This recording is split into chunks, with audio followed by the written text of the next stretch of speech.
10. The Celebration of Spring. In one fluid motion, Baraduc drew a club from his cloak and raised it as he moved toward Covenant. Covenant reacted instinctively, defensively.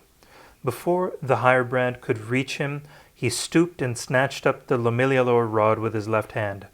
As Baraduc swung the club at his head, he slashed the Hirebrand's arm with the rod. In a shower of white sparks, the club sprang into splinters. Baraduc was flung back as if he had been blasted away by an explosion. The force of the hit vibrated through Covenant's hand to his elbow, and his fingers were struck momentarily numb. The rod started to slip from his hand. He gaped at it, thinking, "What the hell?" But then the mute astonishment of the hearers and the Hirebrand's crumpled form steadied him. "Test me?" he rasped. "Bastards." He took the rod in his right hand, holding it by the middle as Baraduc had done. Its glistening wood felt slick. It gave him a sensation of slippage, as if it were oozing from his grasp, though the wood did not actually move. As he gripped it, he glared around at the hearers, put all the anger their treatment had sparked in him into his gaze. "Now why don't you tell me one more time about how this thing rejects me?" Soranal and Laura stood on either side of Etiaran, with Molinar opposite them against the wall. Omornil and Pedrias were bent over the fallen Hirebrand. As Covenant surveyed them, Etiaran faced him grimly.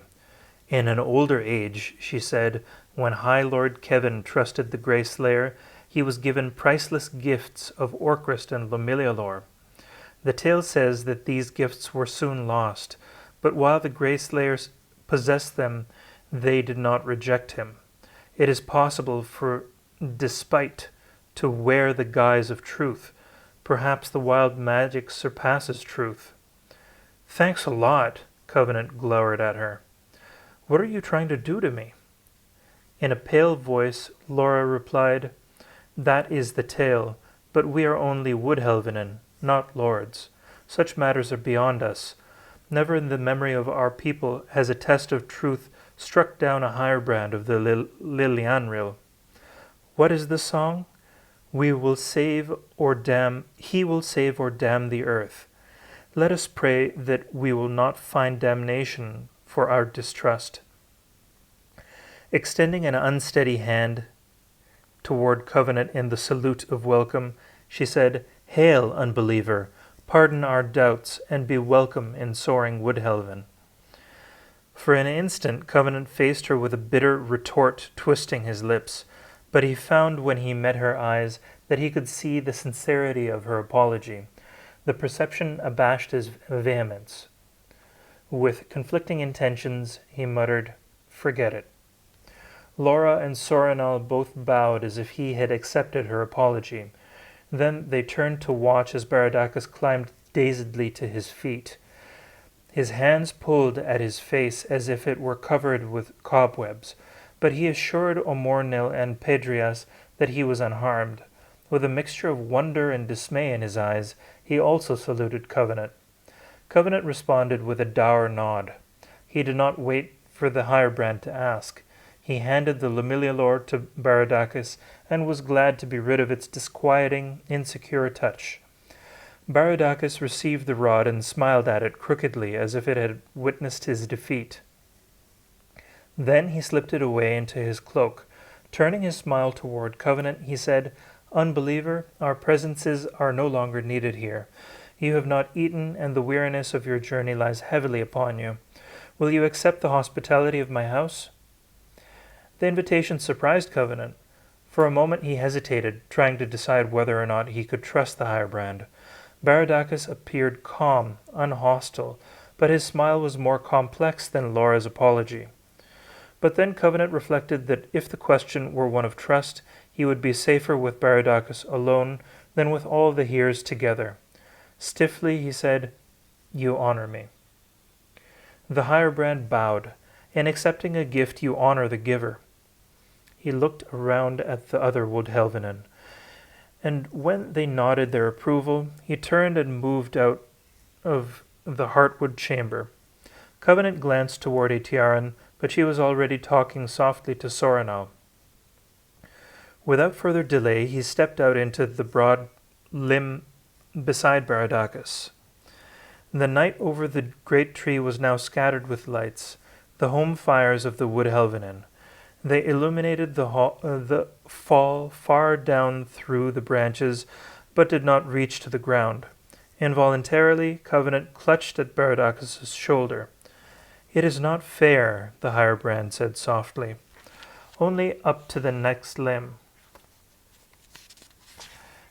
"It is not far," the Firebrand said softly. "Only up to the next limb. I will come behind you. You will not fall." Cursing silently through his teeth, Covenant gripped the rungs of the ladder. He wanted to retreat, go back to the solidity of the heartwood chamber, but pride and anger prevented him, and the rungs felt secure, almost adhesive to his fingers.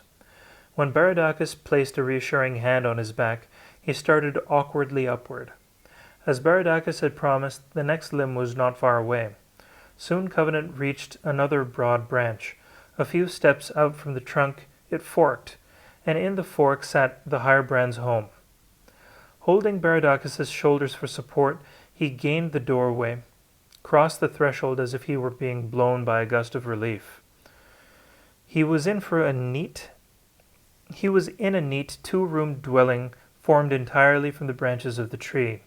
Interwoven limbs made part of the floor and all the walls, including the partition between the rooms. And the ceiling was a dome of twigs and leaves. Along one wall of the first room, broad knees of wood grew into the chamber like stairs, and a bulk hung opposite them.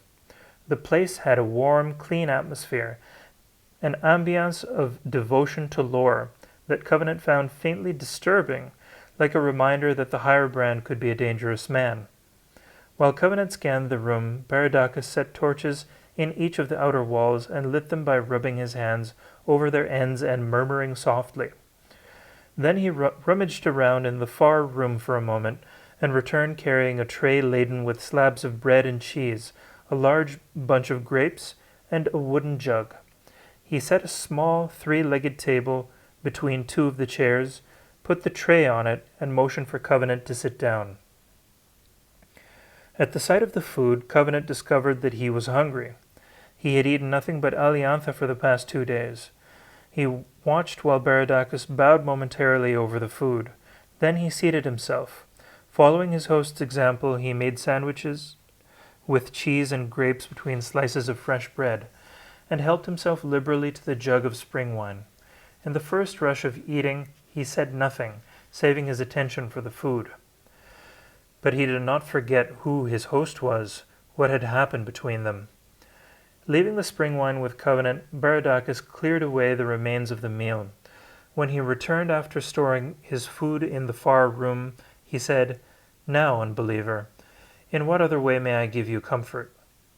Covenant took a deep draught of spring wine, then replied as casually as he could, "Give an answer. You were ready to split my head open, back there. And it looked as if you got quite a jolt from that high wood. Why did you invite me here?" For a moment Baraduc hesitated, as if pondering how much he should say. Then he reached into his back room, picked up a smooth staff nearly 6 feet long, and sat down on the bed across from Covenant. As he spoke, he began polishing the white wood of the staff with a soft cloth. "There are many reasons, Thomas Covenant. You required a place to sleep, and my home is nearer to the heartwood chamber than any other, for one who dislikes heights. And neither you nor I are necessary for the consideration of counsel and help which will be done this night. Etiaran knows the land. She will say all that need be said concerning your journey, and both Soranal and Laura are able to give any help she may ask."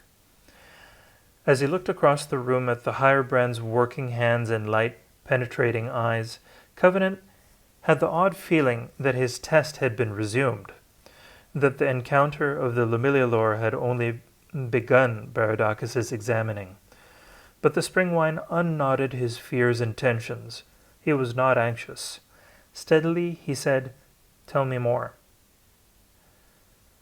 I also intended that my offer of hospitality should be an apology. I was prepared to injure you, and that violation of my oath of peace needs a reparation. Had you shown yourself to be a servant of the Grey Slayer, it would have sufficed to capture you. An injury might have deprived the lords of a chance to examine you. So in that way I was wrong, and became more wrong still when you lifted the Lemelialor, and its fire struck me. I hope to amend my folly. Covenant recognized the Hirebrand's frankness, but his sense of being probed sharpened rather than faded. He held the host's eyes as he said, "You still haven't answered my question." In an unsurprised tone, Baraduc countered, "Are there other reasons? What do you see in me?" "You're still testing me," Covenant growled. The Hirebrand nodded slowly. Perhaps I am." He got to his feet and braced one end of the staff against the floor as he gave a last touch to its polish. Then he said, "See, Thomas Covenant, I have made a staff for you. When I began it, I believed it was for myself, but now I know otherwise. Take it. It may serve you when help and counsel fail." To the brief question in Covenant's eyes, he replied, "No, this is not high wood, but it is good nonetheless. Let me give it to you." Covenant shook his head. "Finish your testing." Suddenly, Baraduc raised the staff and struck the wood under his feet a hard blow. For an instant the entire limb shook as if a gale had come up. The smaller branches thrashed, and the dwelling tossed like a chip on an angry wave. Covenant feared that the tree was falling, and he gripped his chair in apprehension. But almost immediately the violence passed. Baraduc leveled his pale eyes at Covenant and whispered, "Then hear me, unbeliever. Any test of truth is no greater than the one who gives it, and I have felt your power. In all the memory of the Ilian realm, no Hirebrand has ever been struck by the high wood. We are the friends of the one tree, not its foes. But beside you I am as weak as a child. I cannot force the truth from you. In spite of my testing, you might be the Grey Slayer himself, come to turn all the life of the land to ashes." Incensed by the suggestion, Covenant spat, "That's ridiculous." Baraduc stepped closer, drove his probing gaze deep into Covenant's eyes. Covenant squirmed. He could feel the Hirebrand exploring parts of him that he wanted to protect, keep hidden. "What has that bastard fowl to do with me?" he demanded bitterly. "I didn't exactly choose to be his errand boy." Abruptly, Baraduc's eyes widened, and he fell back across the room as if he had seen something of astonishing power. He caught himself on the bed, sat there for a moment while he watched his hands tremble on the staff. Then he said carefully, "True. One day I may be wise enough to know what can be relied upon. Now I need time to understand. I trust you, my friend. At the last trial, you will not abandon us to death. Here," he proffered the staff again, "will you not accept my gift?" Covenant did not reply at once. He was trembling also, but he had to clench himself before he could say without a tremor, "Why? Why do you trust me?" The Hirebrand's eyes gleamed as if he were on the verge of tears, but he was smiling as he said, "You are a man who knows the value of beauty." Covenant stared at that answer for a moment, then looked away. A complex shame came over him. He felt unclean, tainted in the face of Baraduc's trust. But then he stiffened. Keep moving, survive. What does trust have to do with it? Brusquely, he reached out and accepted the staff. It felt pure in his hands, as if it had been shaped from the healthiest wood by the most loving devotion. He gripped it, scrutinized it, as if it could provide him with the innocence he lacked. A short time later he surprised himself with a wide yawn. He had not realized that he was so tired. He tried to suppress his weariness, but the effort only produced another yawn. Baraduc responded with a kindly smile. He left the bed and motioned for Covenant to lie down. Covenant had no intention of going to sleep, but as soon as he was horizontal, all the spring wine he had consumed seemed to rush to his head, and he felt himself drifting on the high tree breeze. Soon he was fast in slumber. He slept soundly, disturbed only by the memory of the Firebrand's intense, questioning eyes, and by the sensation that the lore was slipping through his fingers, no matter how hard he clenched it. When he awoke the next morning, his arms ached as if he had been grappling with an angel all night. Opening his eyes, he found Atiaran sitting across the room from him, waiting. As soon as she saw that he was awake, she stood and moved closer to him. "Come, Thomas Covenant," she said. "Already we have lost the dawn of this day." Covenant studied her for a moment. The background of her face held a deepening shadow of fatigue, and he guessed that she had spent much of the night talking with the hearers. But she seemed somehow comforted by what she had shared and heard, and the brightness of her glance was almost optimistic. Perhaps she now had some sort of hope. He approved of anything that might reduce her hostility toward him, and he swung out of bed as if he shared her optimism. Despite the soreness of his arms, he felt remarkably refreshed, as if the ambience of the Woodhelven had been exerting its hospitality, its beneficence, to help him rest. Moving briskly, he washed his face, dried himself on a thick towel of leaves, then checked himself for injuries and adjusted his clothing. A loaf lay on the three-legged table, and when he broke off a hunk for his breakfast, he found that it was made of bread and meat baked together. Munching it, he went to look out one of the windows. Atiaran joined him, and together they gazed through the branches northward. In the far distance, they saw a river running almost directly east, and beyond it the hills spread on to the horizon. But something more than the river separated these northern hills from those beside which the travelers had been walking since they had left Methyl Stonedown. The land beyond the river seemed to ripple in the morning sunshine, as if the quiet earth were flowing over shoals, as if there the secret rock of the land ruffled the surface, revealing itself to those who could read it. From his high Woodhelven vantage, Covenant felt he was seeing something that surpassed even his new perceptions. "There," said Atiaran softly, as if she were speaking of a holy place, "there is Andelain. The Firebrand has chosen his home well for such a view. Here the Methyl River runs east before turning north again toward Graventhrendor and the Solseas. And beyond are the Andelainian hills, the heart-healing richness of the land. Ah, Covenant, the seeing of them gives me courage, and Soranal has taught me a path which may make possible my fondest dream. With good fortune and good speed, we may see that which will turn much of my folly to wisdom. We must go. Are you prepared?" "No," thought Covenant, "not to go climbing around this tree." But he nodded. Atiaran had brought his pack to him, and while she stepped out of the Firebrand's home onto the broad branch, he pulled the straps onto his shoulders, ignoring the ache of his arms. Then he took up the staff Baraduc had given him, and braced himself to risk his neck on the descent of the Woodhelven. The trunk was only 3 or 4 steps away, but the 200-foot drop to the ground made him freeze, hesitate apprehensively, while the first reels of vertigo gnawed at his resolve. But as he stood in the Firebrand's doorway, he heard the shouting of young voices and saw children scampering through the branches overhead.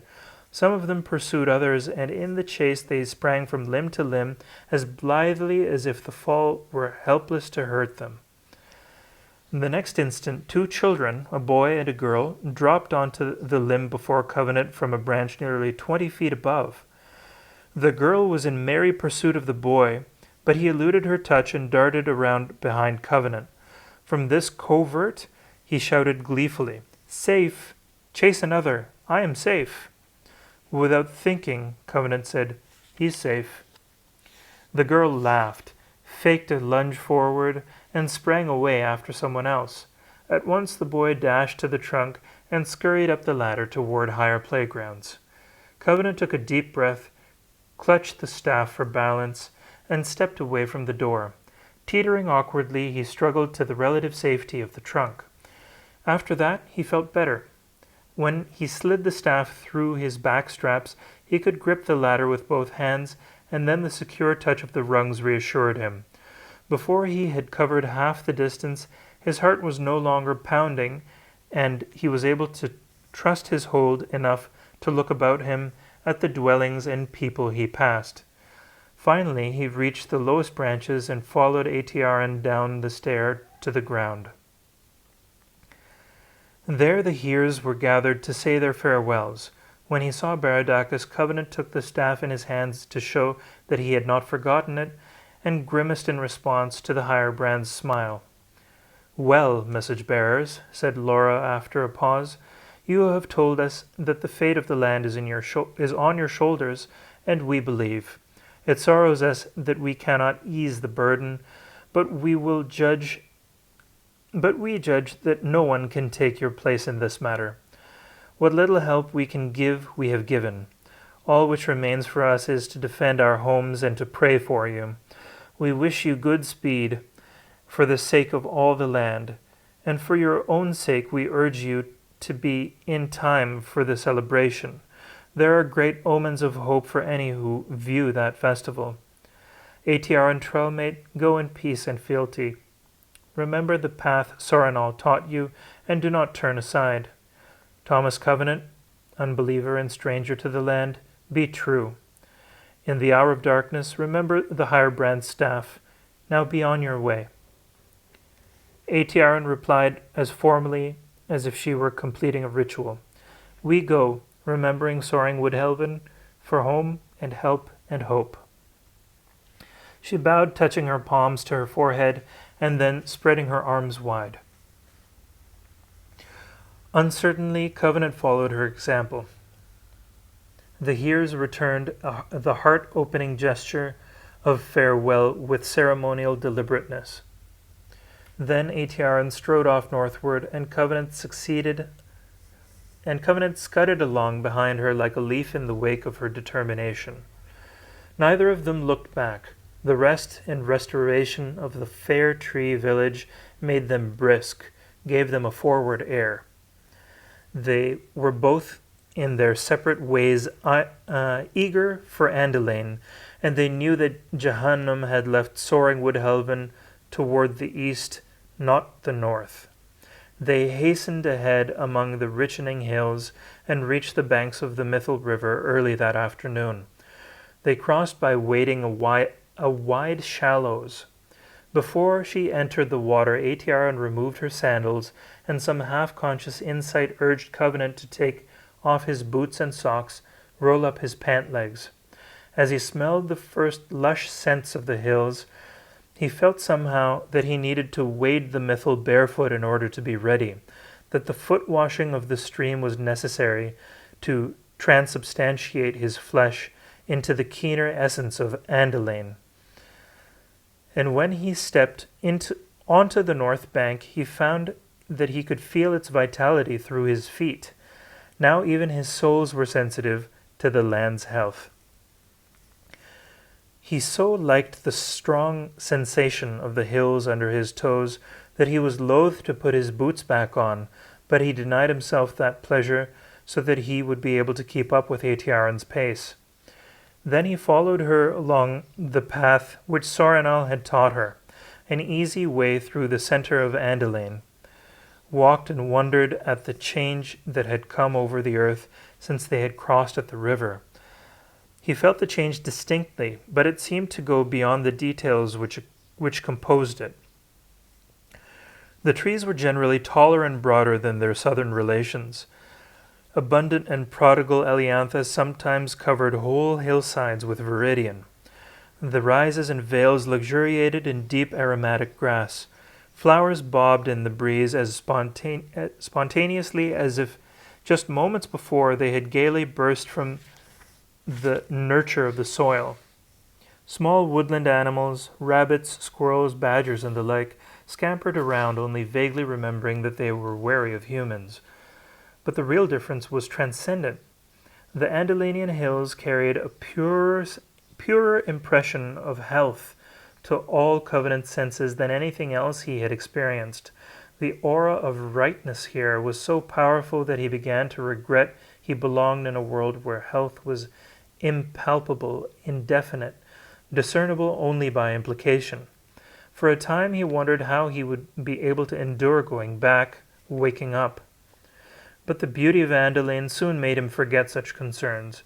It was a dangerous loveliness, not because it was treacherous or harmful, but because it could seduce.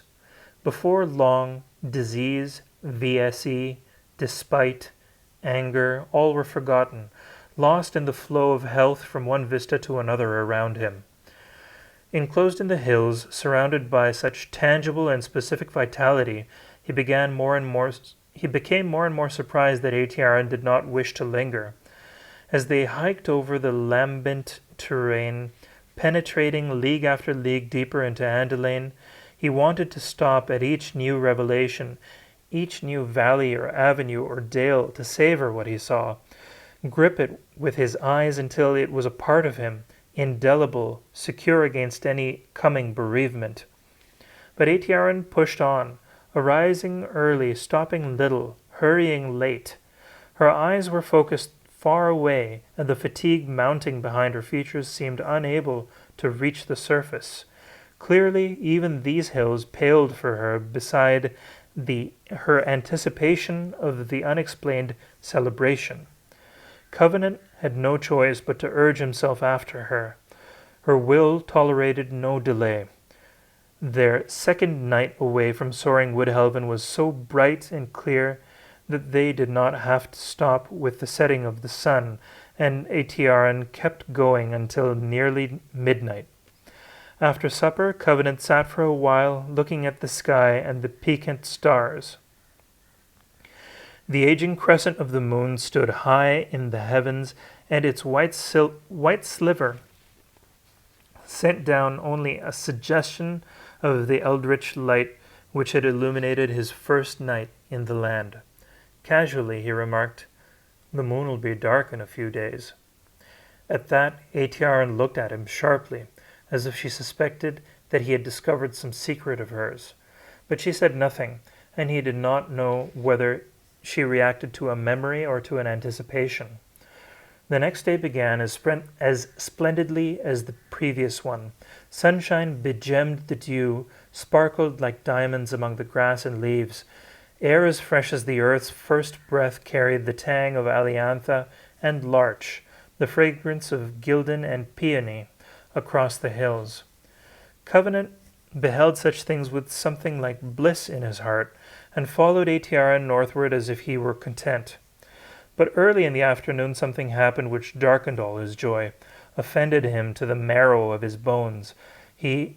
As he traveled down a natural lane between tree-thick hills, walking with a fine sense of the springy grass under his feet, he stepped without warning on a patch of turf that felt as dangerous as a pit of quicksand. Instinctively he recoiled, jerked back 3 steps. At once the threatening sensation vanished, but his nerves remembered it, from the sole of his feet up the whole length of his leg. He was so surprised, so insulted, that he did not think to call Atiaran. Instead, he cautiously approached the spot on which he had felt the danger and touched it with one tentative toe. This time, however, he felt nothing but the lush grass of Andelain.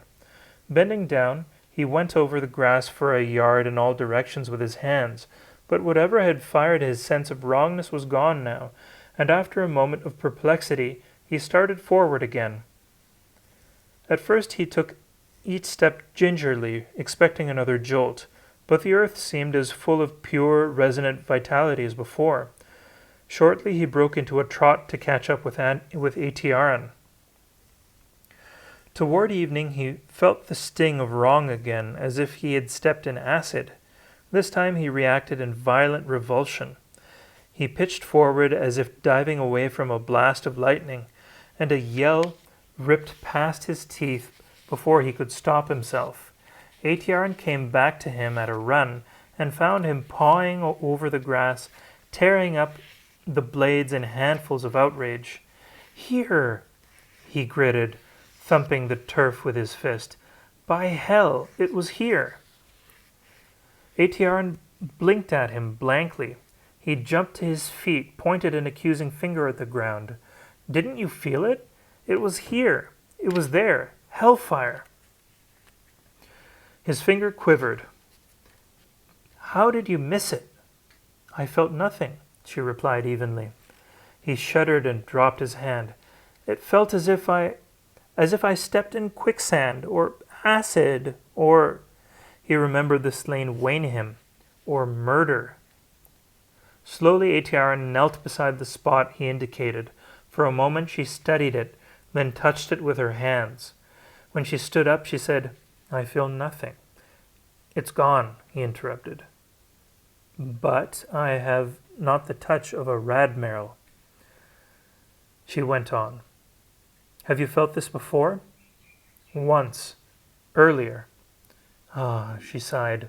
"Would that I were a lord and knew what to do. There must be an evil working deep in the earth, a great evil indeed, if the Andelainian hills are not altogether safe. But the ill is new yet, or timid. It does not remain. We must hope to outrun it. Ah, weak! Our speed becomes less sufficient with each passing day." She pulled her robe tightly about her, strode away into the evening. She and Covenant traveled on without a halt until night was thick around them, and the waning moon was high in its path among the stars. The next day Covenant felt convulsions of ill throughout the grass more often. Twice during the morning and 4 times during the afternoon and evening, one foot or the other recoiled with sudden ferocity from the turf, and by the time Atiaran stopped for the night, his nerves from his legs to the roots of his teeth were raw and jangling. He felt intensely that such sore spots were an affront to, even a betrayal of Andelain, where every other touch and line and hue of sky and tree and grass and hill was redolent with richness. Those attacks, pangs, stings made him involuntarily wary of the ground itself, as if the very foundation of the earth had been cast into doubt. On the 5th day since soaring Woodhelven, he felt the wrongness in the grass less often, but the attacks showed an increase in virulence. Shortly after noon he found a spot of ill that did not vanish after he first touched it. When he sat his foot on it again, he felt a quiver as if he had stepped on an ache in the ground. The vibration rapidly numbed his foot, and his jaws hurt from clenching his teeth, but he did not back away. Calling to Atiaran, he knelt on the grass and touched the earth sore with his hands. To his surprise, he felt nothing. Atiaran explored the ground herself, and considered him with a frown in her eyes. She also felt nothing, but when he probed the spot with his foot, he found that the pain was still there. It scraped his brain, made sweat bead on his forehead, drew a snarl from his throat. As the ache spread through his bones, sending cold numbness up his leg, he bent to slide his fingers under the sole of his boot, but his hands still felt nothing. Only his feet were sensitive to the peril. On an impulse, he threw off one boot, removed his sock, and placed his bare foot on the spot of ill. This time, the discrepancy was even more surprising. He could feel the pain with his booted foot, but not with his bare one. And yet his sensations were perfectly clear. The wrong arose from the ground, not from his boot. Before he could stop himself, he snatched off his other boot and sock and cast them away from him. Then he dropped heavily to sit on the grass and clutched his throbbing head in both hands. "I have no sandals for you," Aetiaran said stiffly. "You will need footwear before this journey has reached its end." Covenant hardly heard her. He felt acutely that he had recognized a danger, identified a threat which had been warping him for days without his knowledge. "Is that how you're going to do it, Fowl?" he snarled. "First my nerves come back to life, then Andelain makes me forget, then I throw away my boots. Is that it? Break down all my defenses one at a time so that I won't be able to protect myself? Is that how you're going to destroy me?" "We must go on," Aetiaran said. "Decide what you will do." "Decide? Bloody hell!"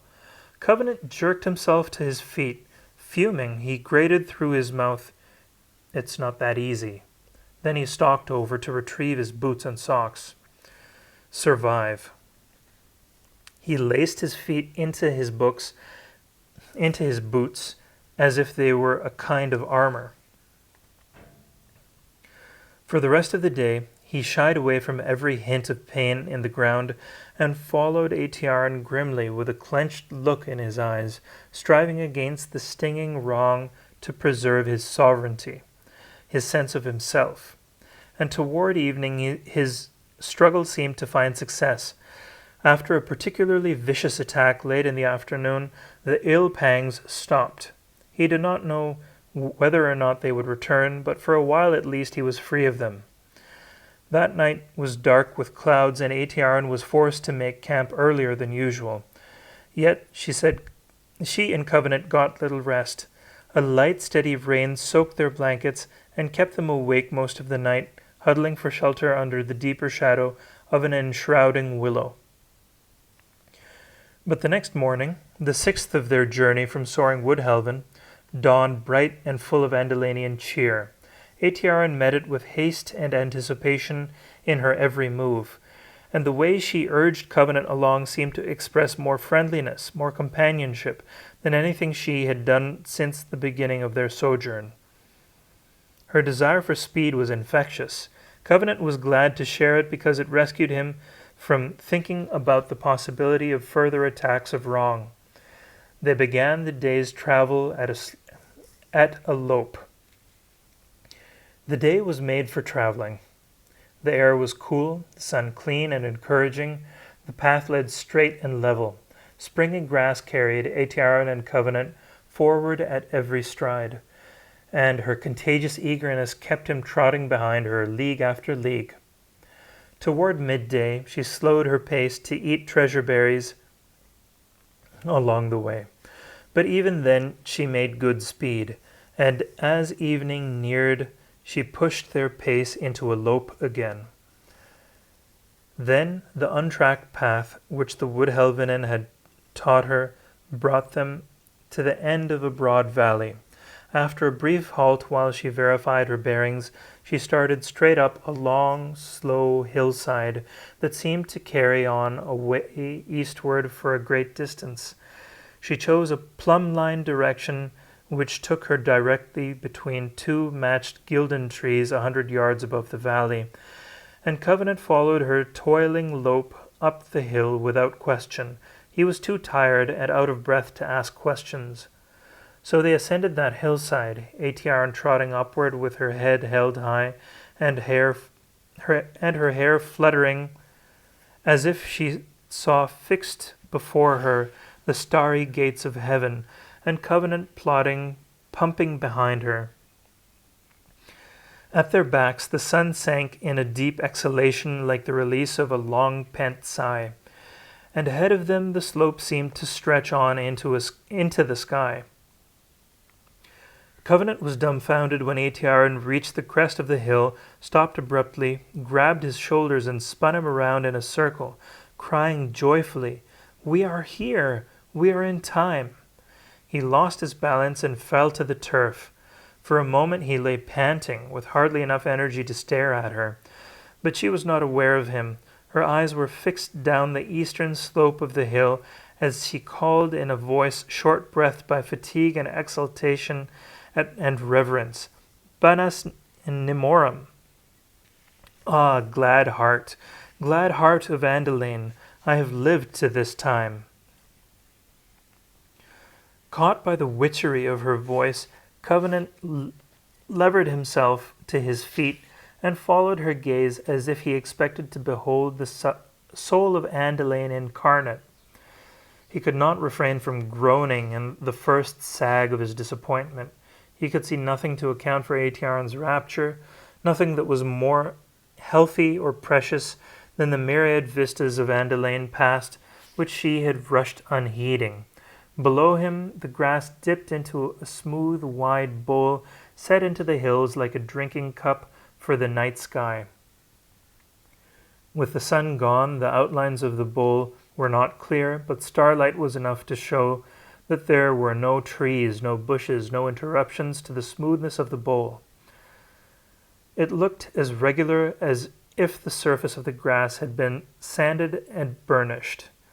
On this night the stars seemed especially gay, as if the darkness of the moon challenged them to new brightness. But Covenant felt that such things were not enough to reward his bone-deep fatigue. However, Aetiaren did not ignore his groan. Taking his arm, she said, "Do not judge me yet," and drew him forward. Under the branches of the last tree on the bowl's lip, she dropped her pack and sat against the trunk, facing down the hill. When Covenant had joined her, she said softly, "Control your mad heart, unbeliever. We are here in time. This is Banas Nemorum, the dark of the moon on the middle night of spring. Not in my generation has there been such a night, such a time of rareness and beauty. Do not measure the land by the standard of yourself. Wait. This is Banas Nemorum, the celebration of spring, finest rite of all the treasures of the earth. If you do not disturb the air with anger, we will see the dance of the wraiths of Andelain." As she spoke, her voice echoed with rich harmonics as if she were singing, and Covenant felt the force of what she promised, though he did not understand. It was not a time for questions, and he sat himself to wait for the visitation. Waiting was not difficult. First Aetiaren passed bread and the last of her spring wine to him, and eating and drinking eased some of his weariness. Then, as the night deepened, he found that the air which flowed up to them from the bowl had a lush, restful effect.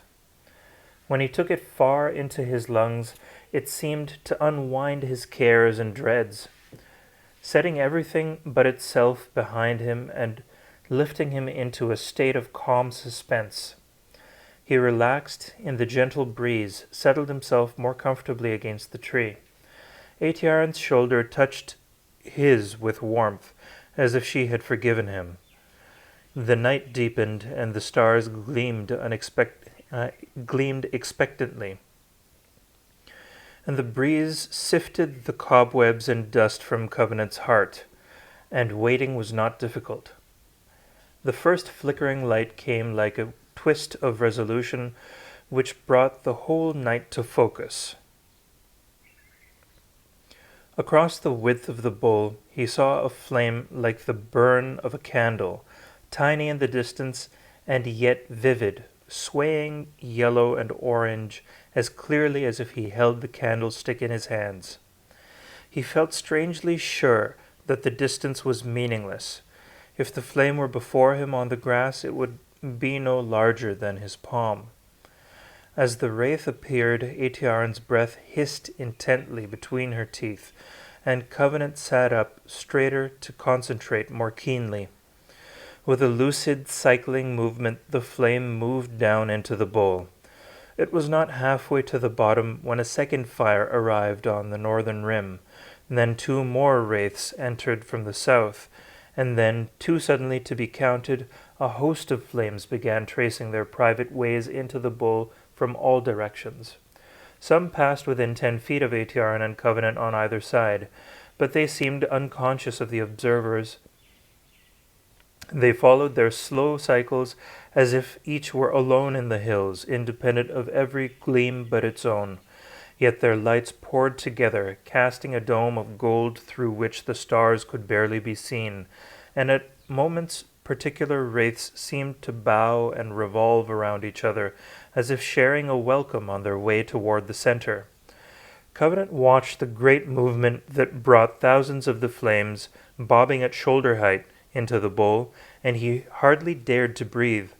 In the excess of his wonder, he felt like an unpermitted spectator, beholding some occult enactment which was not meant for human eyes.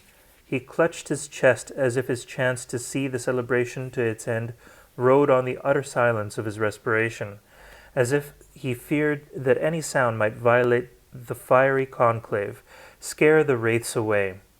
Then a change came over the gathered flames. Up into the sky rose a high, scintillating, wordless song, an arching melody. From the center of the bowl, the private rotations of the wraiths resolved themselves into a radiating, circling dance. Each wraith seemed finally to have found its place in a large, wheel-like pattern which filled half the bowl, and the wheel began to turn on its center. But there were no lights in the center. The wheel turned on a hub of stark blackness which refused the glow of the wraiths. As the song spread through the night, the circle revolved. The great circle revolved, each flame dancing a secret independent dance, various in moves and sways, each flame keeping its place in the whole pattern as it turned.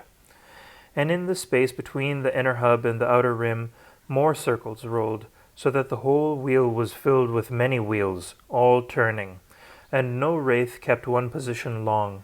The flames flowed continuously through their moving pattern, so that as the wheel turned, the individual wraiths danced from place to place, now swinging along the outer rim, now gyring through the middle circles, now circling the hub. Every wraith moved and changed places constantly, but the pattern was never broken. No hiatus of misstep gapped the wheel, even for an instant, and every flame seemed both perfectly alone, wandering mysteriously after some personal destiny through the dance, and perfectly a part of the whole. While they danced, their light grew stronger until the stars were paled out of the sky, and the night was withdrawn like a distant spectator of the celebration. And the beauty and wonder of the dance made of Covenant's suspense a yearning ache. Then a new change entered the festival. Covenant did not realize it until Atiaran touched his arm. Her signal sent a thrill of awareness through him, and he saw that the wheel of the wraiths was slowly bending. The rest of the wheel retained its shape, and the black core did not move. Gradually, the turning circle became lopsided as the outer wraiths moved closer to the onlookers. Soon the growing bulge pointed unmistakably at Covenant. In response, he seemed to feel their song more intensely, a keening, ecstatic lament, a threnody as throbbingly passionate as a dirge and as dispassionate as a sublime impersonal affirmation. Their nearing flames filled him with awe and fascination, so that he shrank within himself but could not move. Cycle after cycle, the wraiths reached out toward him, and he clasped his hands over his knees and held himself still, taut-hearted and udderless before the fiery dancers. In moments, the tip of this long extension from the circle stood above him, and he could see each flame bowing to him as it danced by. Then the rim of the extension dipped, and the pace of the dance slowed, as though to give each wraith a chance to linger in his company. Soon the fires were passing within reach of his hand. Then the long arm of the dance flared, as if a decision had run through the dancers. The nearest wraith moved forward to settle on his wedding band. He flinched, expecting the fire to burn him, but there was no pain. The flame attached itself to the ring as to a wick, and he felt faintly the harmonies of the celebration song through his finger. As the wraith held to his ring, it danced and jumped as if it were feeding excitedly there. and slowly its color turned from flaming yellow-orange to silver-white. When the transformation was complete, that wraith flashed away, and the next took its place. A succession of fires followed, each dancing on his ring until it became argent. And as his anxiety relaxed, the succession grew faster. In a short time, the line of glistening white wraiths had almost reached back to the rest of the dance. Each new flame presented itself swiftly, as if eager for some apotheosis, some culmination of its being, in the white gold of Covenant's ring. Before long, his emotion became too strong to let him remain seated. He surged to his feet, holding out his ring so that the wraiths could light on it without lowering themselves. Eitiaran stood beside him. He had eyes only for the transformation which his ring somehow made possible. But she looked away across the dance. What she saw made her dig her fingers like claws of despair into his arm. "No, by the seven, this must not be." Her cry snatched at his attention. His gaze jumped across the bowl. "There, that is the meaning of the ill your feet have felt." What he saw staggered him like a blow to the heart. Coming over the northeast rim of the bowl into the golden light was an intruding wedge of blackness, as pitch dark and unilluminable as the spawning ground of night. The wedge cut its narrow way down toward the dance, and through the song of the flames.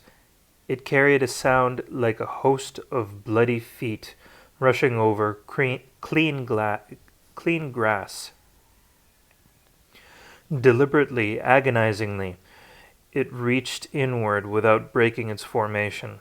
In moments, the tip of the darkness sliced into the dance and began plunging toward its center. In horror, Covenant saw that the dance did not halt or pause. At the wedge's first touch, the song of the wraiths dropped from the air as if it had been ripped away by sacrilege, leaving no sound behind it but a noise like running murder. But the dance did not stop. The flames went on revolving as if they were unconscious of what was happening to them, helpless. They followed their cycles into the wedge's path and vanished as if they had fallen into an abyss.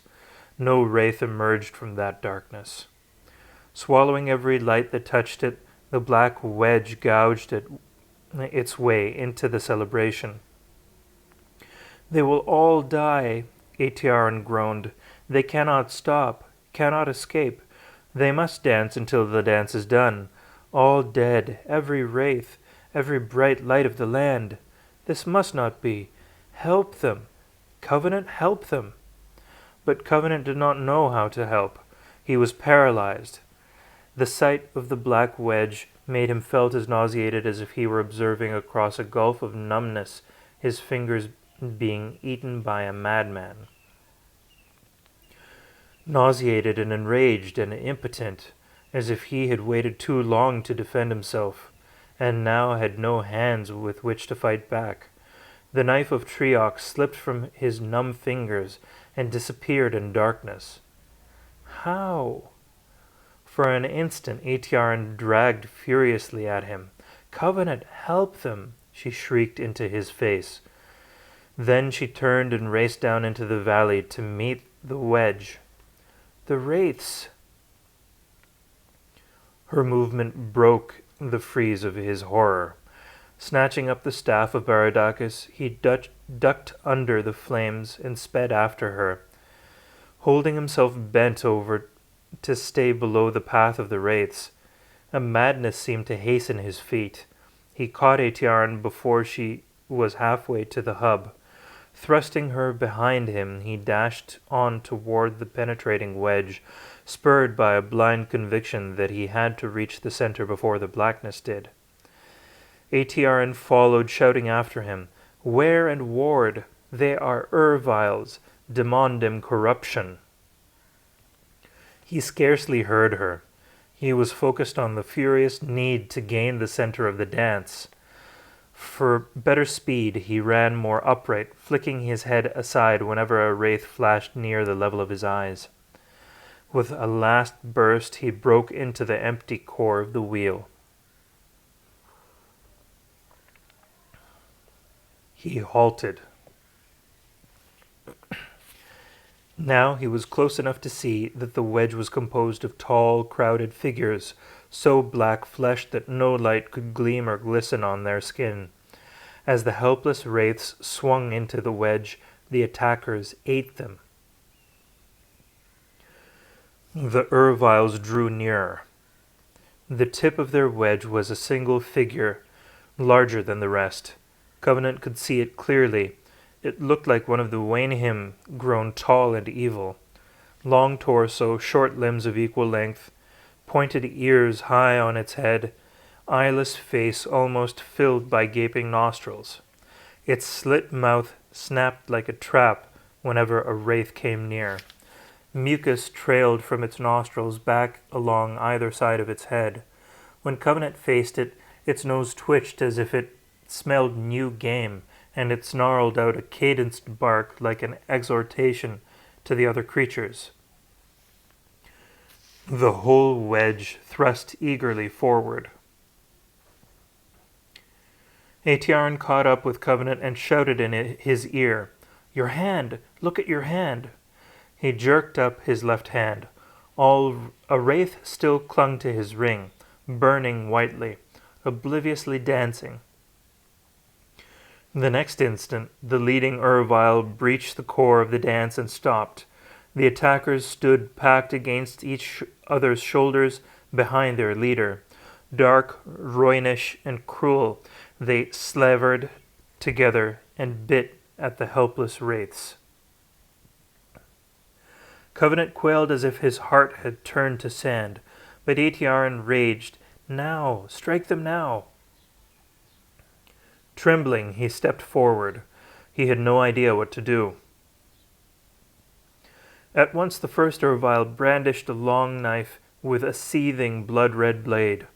Fell power radiated from the blade. In spite of themselves, Covenant and Aetiarn recoiled. The Urvile raised its hand to strike. Impulsively, Covenant shoved the white, burning wraith at the Urvile's face. With a snarl of pain, the creature jumped back. A sudden intuition gripped Covenant. Instantly, he touched the end of his staff to the burning wraith. With a flash, bold white flame bloomed from the staff, shading the gold of the dance and challenging the force of the Urviles.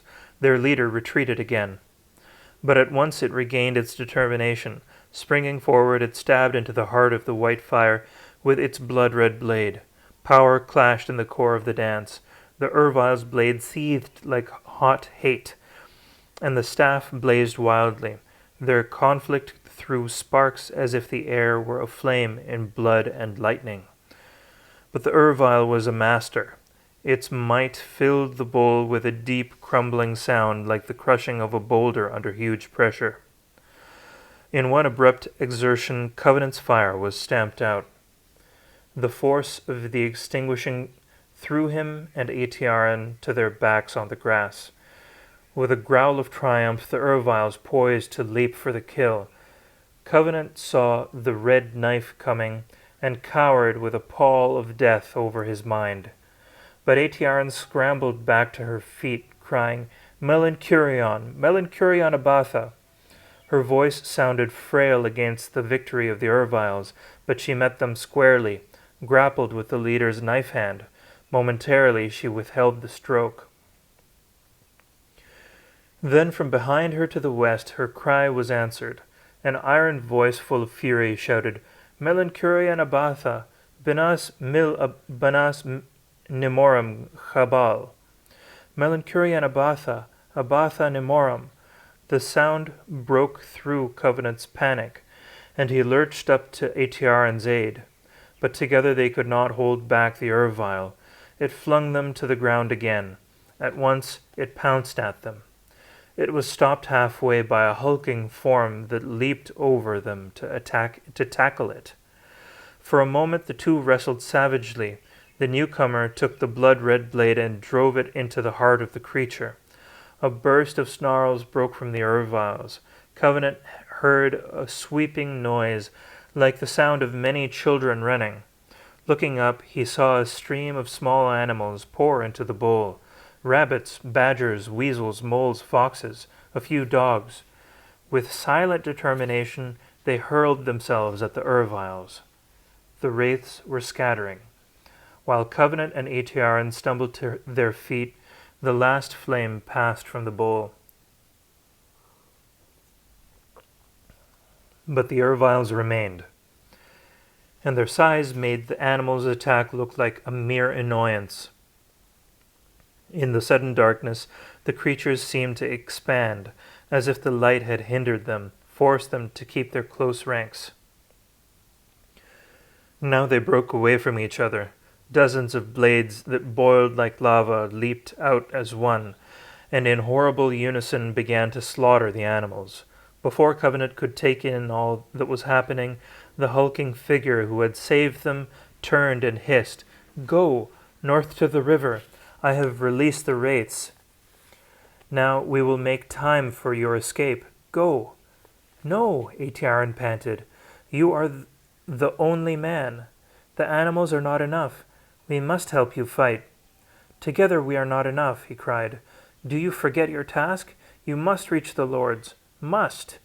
Drool must pay for this desecration. Go. I cannot give you much time."